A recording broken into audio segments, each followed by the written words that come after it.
Salam sejahtera, saya Odlin Katani, ini ringkas TVS.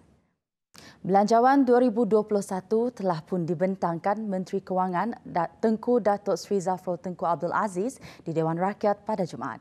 Menurutnya, belanjawan itu merupakan peringkat kelima strategi 6R yang dirangka berdasarkan 3 matlamat induk. Antaranya memfokuskan kepada kesejahteraan rakyat, kelangsungan perniagaan dan ketahanan ekonomi. Ia merupakan kesinambungan kepada pakej prihatin yang dilaksanakan sebelum ini dengan pendekatan yang lebih bersasar serta mengimbangi kewangan dengan aspek pembangunan antara wilayah dan bandar. Tidak kira walau di mana anda berada, hari ini ialah hari yang dinanti-nanti untuk diperdengarkan segala banyak perkabaran baik yang insya-Allah membawa kelegaan kepada semua. Bantuan Prihatin Rakyat BPR dijangka bakal memanfaatkan seramai 8.1 juta orang dengan peruntukan sebanyak 6.5 bilion ringgit.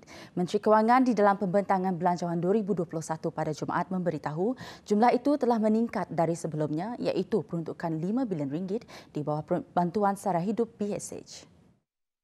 Pertama, isi rumah berpendapatan bulanan kurang RM2,500 dan mempunyai seorang anak akan menerima bantuan sebanyak RM1,200. Manakala isi rumah yang mempunyai 2 orang anak atau lebih akan menerima bantuan sebanyak RM1,800. Kedua, bagi isi rumah berpendapatan bulanan antara RM2,501 hingga RM4,000 dan mempunyai sehingga seorang anak, bantuan BPR sebanyak RM800 akan disalurkan. Manakala isi rumah yang mempunyai 2 orang anak atau lebih akan menerima bantuan sebanyak RM1,200. Manakala bagi kumpulan isi rumah berpendapatan bulanan antara RM4,001 hingga RM5,000 akan menerima RM500 bagi yang mempunyai sehingga seorang anak dan bantuan RM750 kepada isi rumah yang mempunyai 2 orang anak atau lebih. Seterusnya bagi individu bujang berpendapatan RM2,500 ke bawah pula akan menerima bantuan RM350 dan had umur bujang yang layak adalah 21 tahun.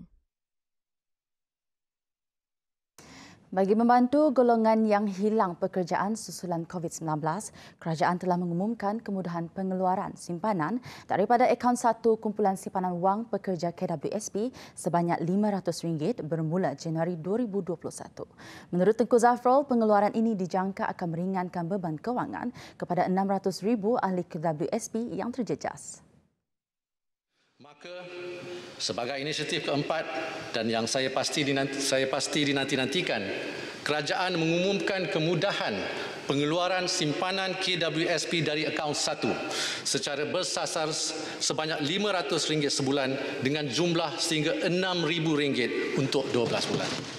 Mengambil kira kedua-dua inisiatif iLestari serta kemudahan pengeluaran akaun 1, katanya lagi, jumlah keseluruhan pengeluaran tunai adalah sehingga RM12,000. Tambahnya, keseluruhan bayaran bagi pengeluaran akaun 1 pula akan melibatkan RM4 bilion. Sementara itu, kadar caruman minimum KWSP pekerja dikurangkan daripada 11% kepada 9% mulai 2021 untuk tempoh 12 bulan.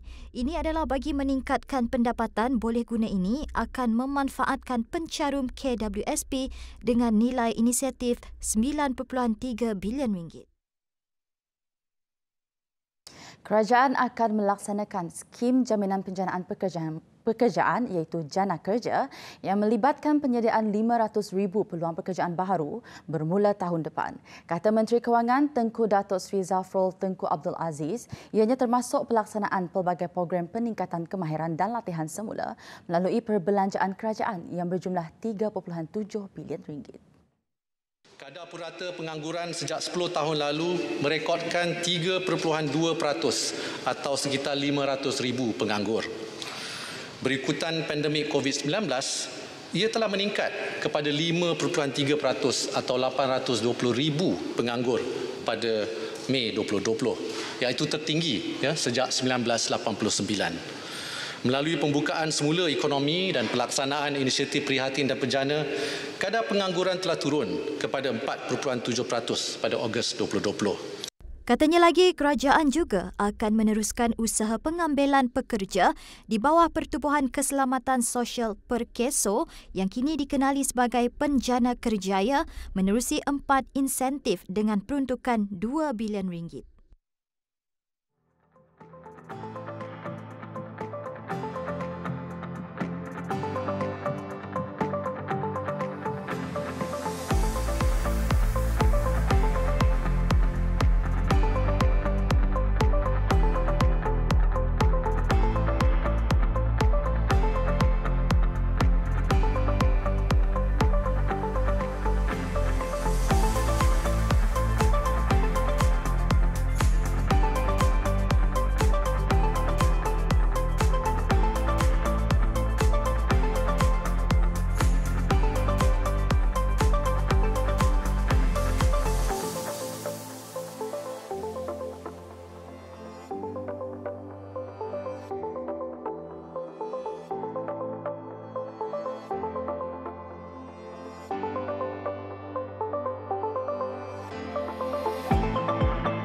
Bertemu kembali. Persidangan Dewan Undangan Negeri Dun Sarawak yang akan bermula 9 November ini hanya membenarkan seorang petugas daripada setiap organisasi media untuk membuat liputan sebagai langkah mengurangkan risiko penularan wabak COVID-19. Ketua Seksyen Pengurusan Komunikasi Unit Komunikasi Awam Sarawak, UKAS, Samuel Simon berkata keputusan itu dibuat berikutan langkah kerajaan negeri mengehadkan jumlah kehadiran majlis sosial dan rasmi yang membabitkan perhimpunan orang ramai kepada 5% daripada kapasiti asal. Bagaimanapun bagi petugas media penyiaran, mereka dibenarkan untuk menghantar 2 kru masing-masing, seorang wartawan dan juru kamera. Semua yang hadir dikehendaki melakukan pemeriksaan suhu, menggunakan cecair pembasmi kuman, penjarakan fizikal diamalkan dan diwajibkan memakai pelitup muka.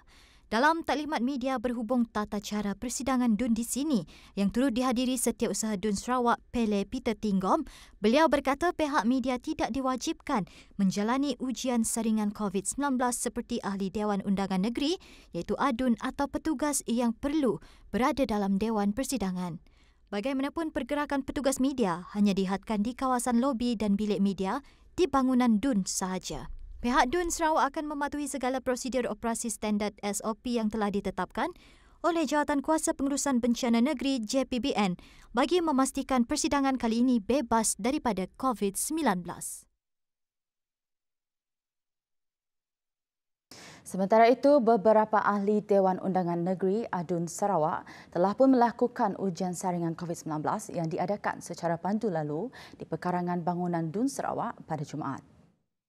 Antara yang menjalani saringan ialah Menteri Pelancongan, Kesenian dan Kebudayaan dan Menteri Belia dan Sukan Sarawak, Dato' Abdul Karim Rahman Hamzah, Menteri Kebajikan Kesejahteraan Komuniti Wanita, Keluarga dan Pembangunan Kanak-Kanak, Dato' Sri Fatimah Abdullah, Menteri Muda Pembangunan Tanah Adat Sarawak, Dato' Roland Sagah Wiin dan Adun Balingyan, Abdul Yaakob Arbi. Terdahulu, Speaker Dun Sarawak Dato' Amar Muhammad Asfia Awang Nasar berkata, semua adun, ahli kabinet dan mereka yang memasuki Dewan Persidangan termasuk Speaker perlu menjalani ujian saringan COVID-19 pada Jumaat dan Sabtu. Tambahnya, bangunan Dun Sarawak juga akan disanitasi sehari sebelum dan selepas tamat persidangan pada 14 November ini. Selain tempat duduk adun akan dipasang pemisah lut sinar. Persidangan Dun Sarawak dijadual berlangsung selama 5 hari dari 9 hingga 13 November ini. Susulan ujian saringan awal yang diwajibkan oleh pejabat DUN Sarawak, ini respon Adun Asajaya.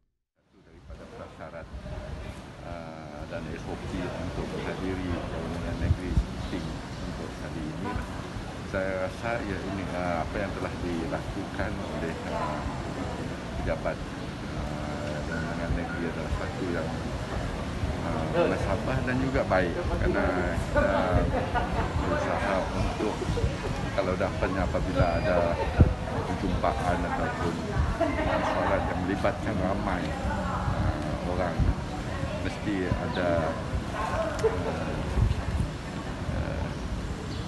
apa yang dilakukan, SOP seperti ini dilakukan. Baguslah saya melihatnya ya. Dan saya dapat melihat ramai juga yang akan melalui proses ini untuk hari ini dan besok. Beliau ditemui selepas menjalani ujian calitan COVID-19 di perkarangan bangunan DUN Sarawak di Kuching pada Jumaat. Laporan itu tadi mengakhiri ringkas TVS untuk jam ini. Teruskan kesetiaan anda bersama kami. Saya Audlin Katani, salam hormat dan jumpa lagi.